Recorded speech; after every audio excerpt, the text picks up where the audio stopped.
তীব্র তাপপ্রবাহ থেকে মুক্তি ও টেকসই উন্নয়ন লক্ষ্য অর্জনে এবং ক্যাম্পাসকে সুরক্ষিত রাখতে নিজ উদ্যোগে বৃক্ষরোপণ করেন ইসলামী বিশ্ববিদ্যালয় শাখা ছাত্রলীগের সহসম্পাদক শাহরিয়ার হিমেল।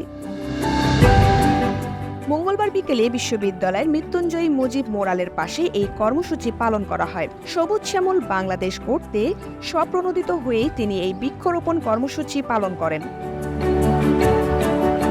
ছাত্রলীগ নেতা শাহরিয়ার হিমেল বলেন, কেন্দ্রীয় ছাত্রলীগের সভাপতি সাদ্দাম হোসেন ও সাধারণ সম্পাদক শেখ ওয়ালি আসিফ ইনানের নির্দেশে সারা বাংলাদেশে বৃক্ষরোপণ কর্মসূচি সফল করার লক্ষ্যে ইসলামী বিশ্ববিদ্যালয়ের শাখা ছাত্রলীগের সভাপতি ফয়সাল সিদ্দিকী আরাফাত ও সাধারণ সম্পাদক নাসিম আহমেদ জয়ের দিক নির্দেশনায় আমরা আজকের এই বৃক্ষরোপণ কর্মসূচি গাছ পরিচর্যা ও গাছে পানি প্রদান করেছি।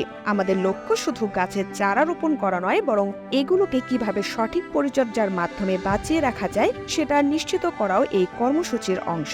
তিনি আরও বলেন, আমরা নিজ উদ্যোগে বৃক্ষরোপণকে প্রাধান্য দিয়ে একটি উন্নত ভবিষ্যতের পথে পা বাড়াচ্ছি।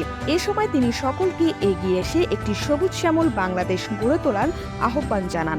এছাড়াও ভবিষ্যৎ প্রজন্ম একটি পরিষ্কার ও স্বাস্থ্যকর পরিবেশে বেড়ে উঠবেও তিনি আশাবাদী। পরিবেশ দিবস 2024কে কেন্দ্র করে বাংলাদেশ ছাত্রলীগ 1 কোটি বৃক্ষরোপণ করে গিনেস বুকস অফ ওয়ার্ল্ড রেকর্ডসে অন্তর্ভুক্তির কর্মসূচি পালন করছে।